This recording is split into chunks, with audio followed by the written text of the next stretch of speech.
America America ഞാൻ ഈ Israel Iran വിഷയത്തിൽ കഴിഞ്ഞ വീഡിയോസിലൊക്കെ പറഞ്ഞൊരു കാര്യമുണ്ട്. ഈ അമേരിക്ക ഇസ്രായേലിനെ പ്രോക്സിയായി വെച്ചുകൊണ്ട് മിഡിൽ ഈസ്റ്റിലൊരു പോളിഷ്ഡ് ഫേസ് ആയിട്ട് ഇസ്രായേലിനെ പ്രൊജക്റ്റ് ചെയ്ത് അതുവഴി മിഡിൽ ഈസ്റ്റ് ഓപ്പറേറ്റ് ചെയ്യാനുള്ള അമേരിക്കയുടെ ഈ ഒരു ഓപ്പറേഷൻ ദ ഗ്രാൻഡ് പ്ലാൻ, അതിലേക്ക് അമേരിക്കയുടെ ഒരു ഡയറക്റ്റ് എൻട്രി എന്താണെങ്കിലും ഉണ്ടാവും. അപ്പോഴാണ് ട്രംപ് പറഞ്ഞത് രണ്ടാഴ്ചത്തേക്ക് ഈ വിഷയങ്ങളിലേ വരുന്നില്ല, ഇറാനും വേണ്ട ഇസ്രായേലും വേണ്ട, ഞങ്ങളില്ല, ഞങ്ങൾ കുറച്ച് തീരുമാനം എടുത്തിട്ട് വരാം, 2 ആഴ്ച കഴിയും. ഇയാളുടെ വാക്കും പഴയ ചാക്കൊക്കെ ഒരേപോലെ, ഇയാളെ വിശ്വസിക്കാൻ പറ്റില്ല ഇയാളെ. എന്താന്ന് രാവിലെ നമ്മൾ കേട്ട ന്യൂസ്, ഇന്നലെ രാത്രി തന്നെ അമേരിക്കയുടെ B2 സ്പിരിറ്റ്സ് ഓൾമോസ്റ്റ് റെഡിയാണ്. 6 അവിടെ നിന്ന് കിട്ടി പോന്നിട്ടുണ്ട്. പസഫിക് ഐലാൻഡിലുള്ള ഒരു റീജിയനിൽ ഈ സാധനം കൊണ്ടുപോയിട്ട് ഗുവാമിൽ ഈ സാധനം ഏറെക്കുറെ എത്തിയിട്ടുണ്ട് 6. അവിടുന്ന് ഫർദർ മൂവ്മെൻറ്റ് ഇനി കിട്ടാൻ എങ്ങനെയാണ്, കിട്ടുമോ ഇല്ലേ എന്നുള്ളതിനെക്കുറിച്ച് അപ്ഡേറ്റ് ഇല്ല എന്നൊക്കെ പറഞ്ഞ് ഇൻ്റർനാഷണൽ മീഡിയ നമ്മളെ മീഡിയ ഒക്കെ റിപ്പോർട്ട് ചെയ്തിട്ടുണ്ടായിരുന്നു. മിസോറിയിലെ വൈറ്റ്മാൻ എയർഫോഴ്സ് ക്യാമ്പിൽ നിന്നും ഇത്തരത്തിലൊരു 6 വിമാനങ്ങൾ പുറപ്പെട്ടിട്ടുണ്ട് എന്നുള്ള വിവരം ലഭിക്കുന്നത്. അതായത് ഈ 6 B2 സ്റ്റെൽത്ത് ബോംബറുകൾ അവിടെ നിന്ന് പുറപ്പെട്ടിട്ടുണ്ട് എന്നുള്ളതാണ് നമുക്ക് ലഭിക്കുന്ന വിവരം. അന്താരാഷ്ട്ര മാധ്യമങ്ങൾ അത്തരത്തിലാണ് കാര്യങ്ങൾ റിപ്പോർട്ട് ചെയ്യുന്നത്. അതായത് ഈ ഇറാൻ വലിയ രീതിയിൽ ആണവായുധങ്ങൾ സംഭരിക്കുന്നുണ്ടെന്ന്, അത് ഭൂമിക്കടിയിലുള്ള കേന്ദ്രത്തിലാണ് സൂക്ഷിച്ചിരിക്കുന്നത് എന്നുമാണ് ഇസ്രായേൽ അവകാശപ്പെടുന്നത്. ഇത് തകർക്കണമെങ്കിൽ ഇത്തരത്തിൽ ശക്തിയേറിയ ആയുധങ്ങൾ വേണം. അതിനാണ് ഈ സ്റ്റെൽത്ത് ബോംബറുകൾ ഉപയോഗിക്കുന്നത്, അല്ലെങ്കിൽ ബങ്കർ ബസ്റ്റർ ബോംബുകൾ ഉപയോഗിച്ച് മാത്രമേ ഈ ഭൂമിക്കടിയിലുള്ള ആണവ കേന്ദ്രങ്ങൾ തകർക്കാൻ സാധിക്കൂ. ഇത്തരത്തിലുള്ള ബങ്കർ ബസ്റ്റർ ബോംബുകളോ അത് വഹിക്കുന്നതിനുള്ള വിമാനങ്ങളോ ഇസ്രായേലിന്റെ കയ്യിലില്ല, അത് അമേരിക്കയുടെ കയ്യിലാണുള്ളത്. അത്തരത്തിലുള്ള വിമാനങ്ങളാണ് ഇപ്പോൾ ഇവിടുന്ന് പുറപ്പെട്ടിട്ടുണ്ട് എന്നുള്ള വിവരം ലഭിക്കുന്നത്. അന്താരാഷ്ട്ര മാധ്യമങ്ങൾ അക്കാര്യങ്ങളാണ് റിപ്പോർട്ട് ചെയ്യുന്നത്. ഈ ബങ്കർ ബസ്റ്റർ ബോംബുകൾ വഹിക്കുന്ന ഇത്തരത്തിലുള്ള ഈ സ്റ്റെൽത്ത് ബോംബറുകൾക്കൊപ്പം ഇന്ധനം നിറയ്ക്കുന്നതിനുള്ള 6 ബോയിങ് വിമാനങ്ങളും അതിനൊപ്പം പറന്നിട്ടുണ്ട് എന്നുള്ളതാണ് ലഭിക്കുന്ന വിവരം. പക്ഷേ ഇത് ഇസ്രായേലിലേക്കാണോ അല്ലെങ്കിൽ യുദ്ധത്തിൽ പങ്കാളിയാകുന്നതിനാണോ ഈ വിമാനങ്ങൾ പുറപ്പെട്ടിട്ടുള്ളത് എന്നുള്ള കാര്യത്തിൽ ഇതുവരെ സ്ഥിരീകരണം വന്നിട്ടില്ല. ഏതായാലും അമേരിക്കയിൽ നിന്നും അല്ലെങ്കിൽ ഈ മിസോറിയിൽ നിന്നും ഇത്തരത്തിലുള്ള ഈ 6 ബങ്കർ ബസ്റ്റർ ബോംബുകൾ വഹിക്കുന്നതിനുള്ള ഈ വിമാനങ്ങൾ പുറപ്പെട്ടിട്ടുണ്ട് എന്നുള്ള കാര്യമാണ് ഇപ്പോൾ നമുക്ക് റിപ്പോർട്ട് ചെയ്യാൻ സാധിക്കുന്നത്. ഓക്കെ, അപ്പൊ ഇന്റർനാഷണൽ മീഡിയയും നമ്മുടെ മീഡിയ ഒക്കെ ചിലപ്പോൾ വെറും പേടിപ്പിക്കാൻ വേണ്ടിയിട്ട് മാത്രമുള്ള അൺകണ്ടീഷണൽ സറണ്ടർ എന്നൊക്കെ പറഞ്ഞ് പോയ ചങ്ങാതി പിന്നെ 2 ആഴ്ചയ്ക്ക് ആ ഭാഗത്തു കൂടി ഇല്ല എന്ന് പറഞ്ഞിട്ടാണല്ലോ പിന്നൊരു ഇത് നമ്മൾ കണ്ടത് ട്രംപിൻ്റെ. അപ്പോൾ ഇറാനെ പേടിപ്പിക്കാനുള്ള എന്തെങ്കിലും പരിപാടി ആയിരിക്കാം എന്നൊക്കെ വിചാരിച്ചു. പക്ഷെ സംഗതി ഭയങ്കര സീരിയസ് ആയിരുന്നു. എന്താണെങ്കിലും അമേരിക്ക വിട്ട B2 ദ ഗോസ്റ്റ്, അമേരിക്കയുടെ കയ്യിൽ മാത്രമുള്ള മുതലാണ് ഈ സംഗതി. ബങ്കർ ബസ്റ്റർ ബോംബ്സ് ക്യാരി ചെയ്യാൻ പറ്റുന്ന B2 സ്പിരിറ്റ്. ഇതൊരു 1.5 ഐറ്റടേ, കാണാൻ തന്നെ ഒരുമാതിരി ഭീകര സാധനം അല്ലേ. അപ്പോൾ ഇവന്മാർ ഇന്നലെ പസഫിക് ഐലാൻഡിലെ ഗുവാമിലാണ് ആദ്യം എന്ത് ചെയ്തത്, ഇത് വന്ന് പ്ലാന്റ് ചെയ്തത്. ഓക്കെ, അവിടുന്ന് അവർക്ക് ഫെർദർ മൂവ്മെൻറ്റിനുള്ള ഒരു തരത്തിലുള്ള ഇമ്മീഡിയറ്റ് ഓപ്പറേഷനുള്ള ഒരു റിക്വസ്റ്റോ കാര്യങ്ങളോ റെസ്പോൺസോ കിട്ടാത്തത് കൊണ്ട് ഫെർദറായിട്ട് മീഡിയാസിന് എന്തില്ല, ഇന്നലെ ഒരു അപ്ഡേറ്റ് കിട്ടിയില്ല. പക്ഷെ ഇതൊരു വെറും ഡീക്കോയ് മാത്രമായിരുന്നു എന്ന് എനിക്ക് തോന്നുന്നു. ഈ ഒരു 6 എണ്ണമാണ് ഇന്നലെ പസഫിക് ഐലാൻഡിലെ ഗുവാമിൽ എത്തിച്ചിട്ടുണ്ടായിരുന്നത്. ഈ 6 ആണോ അതോ സെപ്പറേറ്റ് വേറൊരു 3 ആണോ ഇറാനിൽ പോയി അടിച്ചത് എന്നുള്ളതിനെ കുറിച്ചിട്ടുള്ള മീഡിയ കൺഫർമേഷൻ ഇല്ല. പക്ഷെ എനിക്ക് തോന്നുന്നത് ആ 6 ഒരു ഡീക്കോയ് ആയിരുന്നു. വേറൊരു 3 ഇവർ ഇൻ ബിറ്റ്വീൻ ഇറാനിലേക്ക് വിട്ടിട്ട് ഫെർദോലും നെതാൻസിലും ഇസ്ഫഹാനിലും അടിച്ചതാണ്. ഇപ്പോൾ ട്രംപിൻ്റെ പോസ്റ്റ് ഞാൻ ഇവിടെ സൈഡിൽ വെക്കുന്നുണ്ട്. We have completed our very successful attack on the 3 nuclear sites in Iran including Fordow, Natanz and Isfahan. All planes are now outside of Iran air space. Iran air space ഇസ്രായേലിൻ്റെ കൺട്രോളിൽ മാത്രമല്ല ഞങ്ങളുടെ കൺട്രോളിലും കൂടിയാണെന്ന് പറഞ്ഞിട്ടുള്ള കഴിഞ്ഞ ദിവസത്തെ ഒരു പോസ്റ്റ് ചെയ്യാറുണ്ടായിരുന്നു. A full payload of bombs was dropped on the primary site for though. All planes are safely on their way home. Congratulations to our great American warriors. There is not another military in the world that could have done this. Now is the time for peace. Thank you for your attention to this matter. Now is the time for peace എന്ന് പറയുമ്പോൾ I don't think so. Iran, Russia, China, I don't know, അവർ back ചെയ്യുമെന്നൊന്നും അറിയില്ല. കഴിഞ്ഞ ദിവസം റഷ്യയുടെ ഒരു ഇതൊക്കെ കണ്ടു, എസ്കലേഷൻസ് പാടില്ല, എസ്കലേഷൻസ് കൂടി കഴിഞ്ഞു കഴിഞ്ഞാൽ വിവരം അറിയുന്നൊക്കെ പറഞ്ഞിട്ട് പക്ഷേ ഞാൻ കഴിഞ്ഞ വീഡിയോയിലൊക്കെ പറഞ്ഞ പോലെ മിഡിൽ ഈസ്റ്റിലുള്ള കുറേ അറബ് രാജ്യങ്ങൾക്കും ഒക്കെ ഇൻട്രസ്റ്റ് എന്ന് പറയുന്നത് ഇറാനിൽ ഇപ്പോഴുള്ള റെജീം വീഴണം എന്ന് തന്നെയാണ്. ഓക്കെ, അയത്തുള്ള അലി ഖമീനിയുടെ റെജീം താഴെ വീഴണം തന്നെയാണ് അവരുടെയൊക്കെ ഒരു ഇന്നർ കോർ എന്നാണ് എനിക്ക് പേഴ്സണലി മനസ്സിലാവുന്നത്. ചുമ്മാ എന്താ പറയുക, ഒരു മോറൽ സപ്പോർട്ട് ഇട്ട് കൊടുക്കാൻ വേണ്ടിയിട്ട് ഇവരൊക്കെ മോറൽ സപ്പോർട്ട് ഇട്ട് കൊടുക്കുന്നല്ലാതെ ഇപ്പോൾ ഈ അമേരിക്ക ഇസ്രായേലിന് കൊടുത്ത പോലെ എന്താ പറയുക ഒരു അമിനീഷൻ കൊടുക്കുക, അല്ലെങ്കിൽ ഇങ്ങനത്തെ ഒരു സപ്പോർട്ട്, ഒരു B2 സ്പിരിറ്റ് കൊണ്ടുവന്ന് ഇവർക്ക് ആവശ്യമുള്ള, അതായത് എന്താണോ ഇസ്രായേൽ ആവശ്യപ്പെട്ട ആ ഒരു പേലോഡ് ഫുള്ള് കൊടുത്ത് അവരുടെ ദ മോസ്റ്റ് ക്രൂഷ്യൽ 3 പ്ലാൻസ് അടിച്ച് കളയാൻ മാത്രമുള്ള ഒരു സെറ്റപ്പ് ബാക്കി രാജ്യങ്ങൾ, ടർക്കി അടക്കമുള്ള രാജ്യങ്ങൾ ഇറാൻ ചെയ്തു കൊടുക്കുമെന്ന് അറിയില്ല. But Iran is A different game, all together A different game. ഇസ്രായേലിന് ഒറ്റയ്ക്ക് എന്താണെന്നുണ്ടെങ്കിലും ഇറാൻ അടിക്കാൻ പറ്റില്ല. സോ അമേരിക്ക ഇറങ്ങിയേ പറ്റൂ എന്നുള്ളൊരു സ്ഥിതിയുണ്ട്. അതിനു വേണ്ടി തന്നെയാണ് പല സമയങ്ങളിലായിട്ട് ബെഞ്ചമിൻ നെതന്യാഹു ഇത് അമേരിക്കയുടെ കൂടി വിഷയമാണ്, ഇത് നിങ്ങളുടെ കൂടി വിഷയമാണ്, ഞങ്ങൾ ജയിച്ചാൽ നിങ്ങൾ ജയിച്ചു എന്ന പോലെയാണ് എന്നൊക്കെ പറഞ്ഞിട്ട് പല സാഹചര്യങ്ങളിലായിട്ട് അമേരിക്കൻ പ്രസിഡന്റിനെ അഡ്രസ്സ് ചെയ്തിട്ട് ഈ ചങ്ങാതി കുറേ കാര്യങ്ങൾ വിളിച്ച് പറഞ്ഞിട്ടുണ്ടായിരുന്നത്. അപ്പോഴും എൻ്റെ മൈൻഡിലുണ്ട് ഇതൊക്കെ പറയുമ്പോഴും ഈ ഒരു ഈ ഒരു ഇസ്രായേൽ അമേരിക്ക ആ ഒരു ബോണ്ട് ഉണ്ടല്ലോ, അത് ശരിക്ക് എങ്ങനെയാണോ ഇറാൻ അവരെ പ്രോക്സീനെ ഫീഡ് ചെയ്യുന്നത്, ദ സെയിം മെത്തേഡ് അമേരിക്ക ഇസ്രായേലിനെ ഫീഡ് ചെയ്യുകയാണ്. കുറേ ചോദ്യങ്ങളുണ്ട് ഇതിൽ. കാരണം ഓക്കെ, ഇപ്പോൾ ന്യൂക്ക് ഇവരുടെ കയ്യിൽ ഉണ്ടാക്കി വെച്ചു, അല്ലെങ്കിൽ ഉണ്ടാക്കിയെന്ന് വിചാരിച്ചു, ത്രെട്ടാണെന്ന് ചോദിച്ചാൽ ത്രെട്ടാണ്. ഓക്കെ, ത്രെട്ടല്ല എന്ന് പറയുന്നില്ല. പക്ഷേ ഇതേ സാധനം ബാക്കി ലോകരാജ്യങ്ങളിൽ, ഇന്ത്യ അടക്കമുള്ള പല രാജ്യങ്ങളുടെ കയ്യിലും ഉണ്ട്.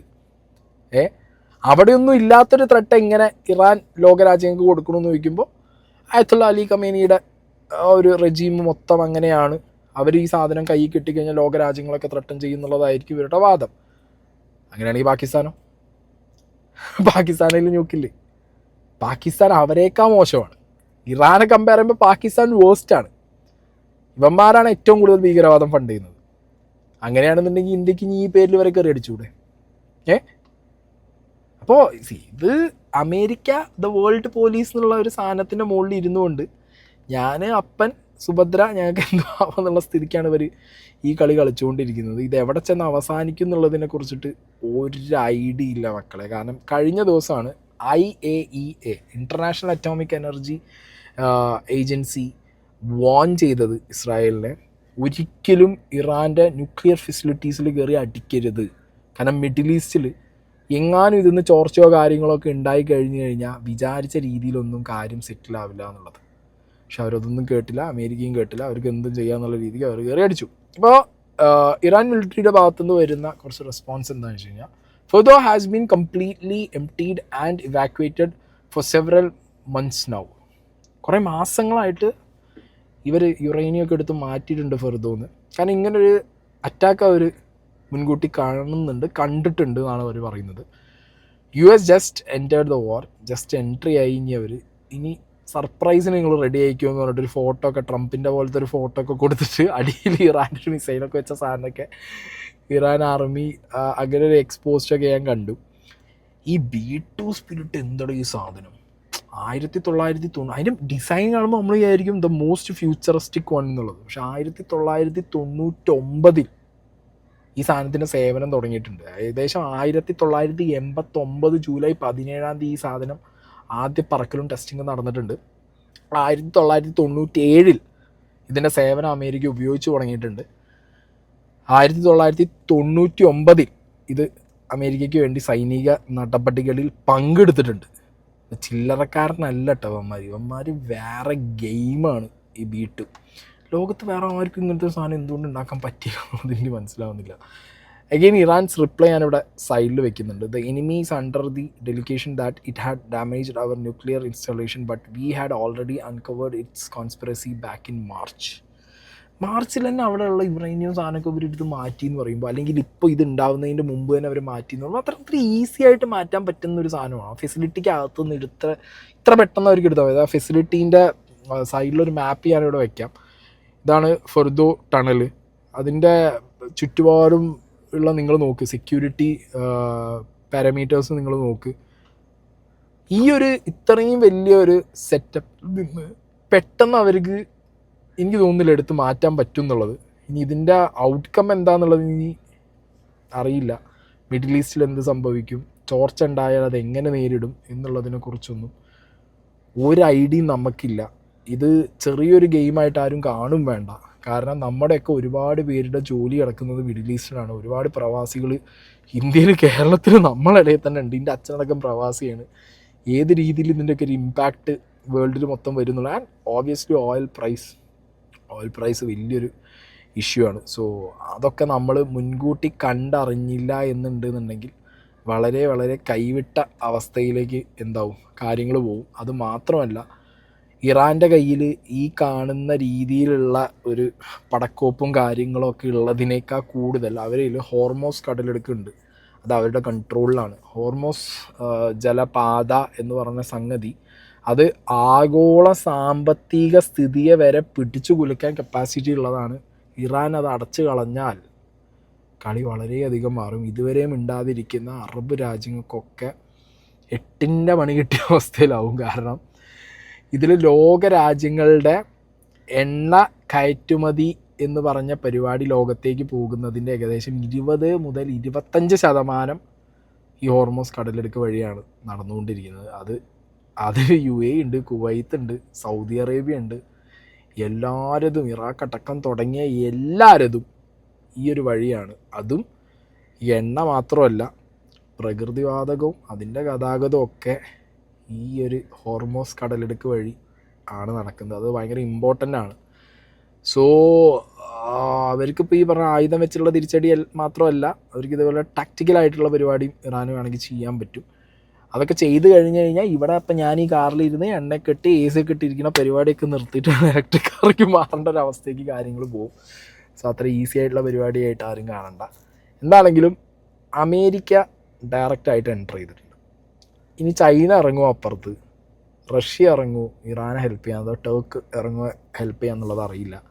പാകിസ്ഥാനെ വിളിച്ച് എന്തായാലും ചായ കൊടുത്ത് വിട്ടിട്ടുണ്ട് ട്രംപ്. അതിനുള്ള നന്ദി എന്നുള്ള നിലയ്ക്ക് കഴിഞ്ഞ ദിവസം സമാധാനത്തിലുള്ള നോബൽ പ്രൈസിന് ട്രംപിനെ നോമിനേറ്റ് ചെയ്തിട്ടുണ്ട് പാകിസ്ഥാൻ. അത് ഞാൻ ടാറ്റിക്സ് അടി ഇവന്മാരെ കുരുട്ട് ബുദ്ധിയാണ് ഈ അമേരിക്കേൻ്റെ. കാരണം ഇറാൻ അടിക്കണമെങ്കിൽ ഇറാൻ്റെ ഏറ്റവും വീക്കസ്റ്റ് സ്പോട്ട് എന്ന് പറയുന്നത് പാകിസ്ഥാനായിട്ട് ഷെയർ ചെയ്യുന്ന അവരുടെ അതിർത്തിയാണ്. ഇപ്പോൾ പാകിസ്ഥാനായിട്ട് നല്ലൊരു ബന്ധം ഉണ്ടാക്കി കഴിഞ്ഞ് കഴിഞ്ഞാൽ അമേരിക്കയ്ക്ക് പാകിസ്ഥാനിൽ കാര്യങ്ങൾ എന്ത് ചെയ്യാം, തിരിച്ച് ഇറാനിലേക്ക് ചെയ്യാൻ പറ്റും. അപ്പോൾ ഇവർ ഡയറക്റ്റ് എൻട്രി ആയല്ലോ. So if in case Iran അമേരിക്കയ്ക്ക് ഇട്ട് അമേരിക്കൻ ബേസുകൾ അടിക്കാൻ തുടങ്ങിക്കഴിഞ്ഞാൽ, കാരണം അമേരിക്കൻ ബേസുകൾ ഒരുപാടുണ്ട്, ഞാനിവിടെ സൈഡിൽ വയ്ക്കാം. അമേരിക്കൻ ബേസുകൾ ഇഷ്ടം പോലെയാണ് ഇറാന് ആക്സസ് ചെയ്യാൻ പറ്റുന്ന രീതിയിൽ കിടക്കുന്നത്. അത് ഈജിപ്തിൻ്റെ അടുത്തുണ്ട്, ഇസ്രായേലിൻ്റെ അടുത്തുണ്ട്, സൗദി അറേബ്യൻ്റെ ഇടയിലുണ്ട്. ഇഷ്ടം പോലെ അവരുടെ വെസൽസ് കിടക്കുന്നുണ്ട്. ഓക്കെ, ഇത് നേവി അസറ്റ്സാണ് വെസ്റ്റ് ഏഷ്യയിൽ കിടക്കുന്നത്. ഇത് മൊത്തം അമേരിക്കയുടെ അസറ്റ്സാണ്. ഇത് ഈസി ആയിട്ട് ഇറാൻ അടിക്കാൻ പറ്റും. അവർക്ക് എസ്പെഷ്യലി അവരുടെ ഇൻ്റർ കോണ്ടിനെൻ്റൽ ബലസ്റ്റിക് മിസൈൽ പോലത്തെ സാധനങ്ങളും കുറേ സാധനം, ഫത്തേ മിസൈലൊക്കെ നമ്മൾ കണ്ടാണ് കഴിഞ്ഞ ദിവസം. ഇവന്മാർക്ക് അടിക്കാൻ പറ്റും. ഇവന്മാർ ഒറ്റ ബുദ്ധിക്ക് ചെയ്തും കളയും. കാരണം അറ്റ കൈക്ക് നിലനിൽപ്പിന് ഒരു വഴിയില്ല, അടിച്ചേ പറ്റുമോ, ആരും ഇല്ലെന്ന് ഇവന്മാർ അടിക്കും. അങ്ങനെ അടിച്ചു കഴിഞ്ഞാൽ ഇത് എവിടെ ചെന്ന് എത്തും എന്നുള്ളതാണ് അറിയാത്തത്. ഇപ്പം എന്താണെങ്കിലും ഇസ്രായേലിൻ്റെ ആ ഒരു ആവശ്യം നിറവേറിയിട്ടുണ്ട്. ന്യൂക്ക് ഫെസിലിറ്റി മൊത്തം അടിച്ച് അമേരിക്ക തകർത്തു. അമേരിക്കയുടെ ആവശ്യം അതായിരുന്നു. ഇനി അവരുടെ രണ്ടാമത്തെ ആവശ്യം, ആദ്യത്തെ എന്ന് പറയുന്ന പ്രധാന ആവശ്യം ഇവന്മാർ എന്തുണ്ടാക്കരുത്, ഒരു വെപ്പൺ ഉണ്ടാക്കരുത് എന്നായിരുന്നു. അതിന് ശേഖരിച്ച് വെച്ച സമ്പുഷ്ടീകരിച്ച യുറേനിയം മൊത്തം എടുത്തു വെച്ച സ്ഥലങ്ങളൊക്കെ അടിച്ചിട്ട് അതവരുടെ സെക്കൻഡറി ആവശ്യം. ഇവരുടെ പ്രൈമറി ആവശ്യം എന്താ പറയുക, ഈ റെജീമിനെ താഴെ ഇറക്കുക, ഇറാനിലുള്ള റെജീമിനെ താഴെ ഇറക്കുക. അതിന് അവർക്ക് ആദ്യം ചെയ്യേണ്ട എന്താ, ആയത്തുള്ള അലി ഖമീനി എന്ന് പറഞ്ഞിട്ടുള്ള അവരുടെ സുപ്രീം, ഇറാൻ്റെ സുപ്രീമിനെ തട്ടുക എന്നുള്ളതാണ്. അത് ആദ്യം ഒന്ന് ഇസ്രായേൽ ലോകത്തിന് മുന്നിൽ ഇട്ട് നോക്കി. അമേരിക്ക അപ്പം അത് എതിർത്തു. അമേരിക്ക എതിർത്തു. പിന്നെ അതിനുശേഷം അമേരിക്കൻ പ്രസിഡന്റ് തന്നെ നിങ്ങൾ ഞങ്ങളെ റഡാറിലാണ്, എപ്പോൾ വേണമെങ്കിൽ ഞങ്ങൾക്ക് തട്ടാൻ നിങ്ങളെന്ന് പറഞ്ഞിട്ടുള്ളൊരു ത്രെട്ട് കൊടുത്തു. ഇനി അടുത്തത് ചിലപ്പോൾ ലോകം കേൾക്കുന്നത് ആയത്തുള്ള അലി ഖമീനി എന്ന് പറഞ്ഞിട്ടുള്ള സുപ്രീം ഇറാൻ ലീഡറിനെ ഇവന്മാർ തട്ടിയെന്നായിരിക്കും. ഉറപ്പാണ്. ഇവന്മാരുടെ അടുത്ത ലക്ഷ്യം ഇതാണ്. ഈ ഒരു ലക്ഷ്യം നിറവേറണം എന്നുള്ളത് ഏറെക്കുറെ എല്ലാ അറബ് രാജ്യങ്ങളുടെ ആവശ്യമാണ്. Because of the Shia Sunni scenes. അത് കാരണം ഇറാൻ എന്നും, ഒരു ഷിയ രാജ്യമായ ഇറാൻ എന്നും ആയത്തുള്ള അലി ഖമീനിയുടെ ഈ ഒരു റിജീമിന് താഴെ എല്ലാ അറബ് രാജ്യങ്ങൾക്കും ഒരു ത്രെട്ടാണ്, അല്ലെങ്കിൽ അവരില്ലായ്മ ചെയ്യുക എന്നുള്ളത് അവരുടെ ഒരു ആവശ്യമാണ്. അതെല്ലാ അറബ് രാജ്യങ്ങൾക്കും അങ്ങനെയാണ്. അതിന് എന്തൊക്കെ പറഞ്ഞാലും ആ സുന്നി ഷിയ കോൺഫ്ലിക്റ്റ് അവിടെ ഉള്ളിടത്തോളം കാലം അത് മുതലാക്കാൻ അമേരിക്ക ഇസ്രായേലിനെ വെച്ച് കളിക്കും. അതാണ് ഇപ്പോൾ നടന്നുകൊണ്ടിരിക്കുന്നതാണ് എൻ്റെ ഒരു പേഴ്സണൽ കോൾ.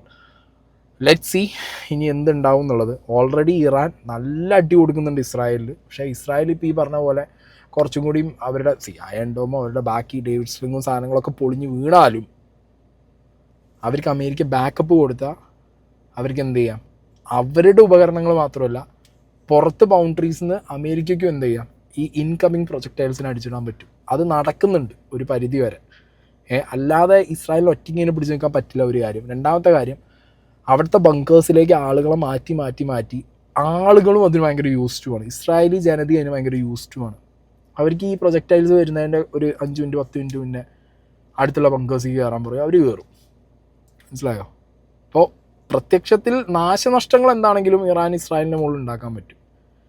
പക്ഷേ ഇവിടെ ശ്രദ്ധിക്കുന്ന ഒരു കാര്യം, ഇറാൻ്റെ എയർ ഡിഫൻസ് സിസ്റ്റം ഇല്ല, പൊളിഞ്ഞ് പാളീസായി എന്നുള്ള കാര്യം ഉറപ്പായി. അതുകൊണ്ടാണ് ഇന്നലെ അമേരിക്ക കയറി അടിച്ചത്. അങ്ങനെ ഒരു സാഹചര്യത്തിൽ ഓപ്പൺ ഫീൽഡായി കിടക്കുന്ന ഇറാന് ഏത് രീതിയിൽ അടി വേണമെങ്കിലും ഇവർക്ക് രണ്ടുപേർക്കും കൂടി അമേരിക്കയ്ക്ക് ഇസ്രായേലിനും കൊടുക്കാൻ പറ്റും. ഈ ഇസ്രായേലിലുള്ള പോലത്തെ ഒരു ബങ്കേഴ്സോ സെറ്റപ്പോ കാര്യങ്ങളോ ഒന്നും അവിടുത്തെ ആളുകൾക്ക് ഇല്ല എന്നാണ് എൻ്റെ ഒരു അറിവ്. എന്ത് സംഭവിക്കും എന്നുള്ളത് കണ്ടറിയേണ്ടി വരും. ലെറ്റ് സി ലോകത്ത് എന്തൊക്കെ സംഭവിക്കുന്നു, വാട്ട്സ് ഗോയിങ് ടു ഹാപ്പൻ എന്നുള്ളതൊക്കെ നോക്കാം. ഞാൻ പിന്നെ ആദ്യം പറയുന്നു, ഞാൻ ഈ ഭയങ്കര നിങ്ങളെപ്പോലെ ജിയോ പൊളിറ്റിക്സിൽ അറിവുള്ള ഒരാളല്ല, അറിവ് നേടിക്കൊണ്ടിരിക്കുന്ന ഒരാളാണ്.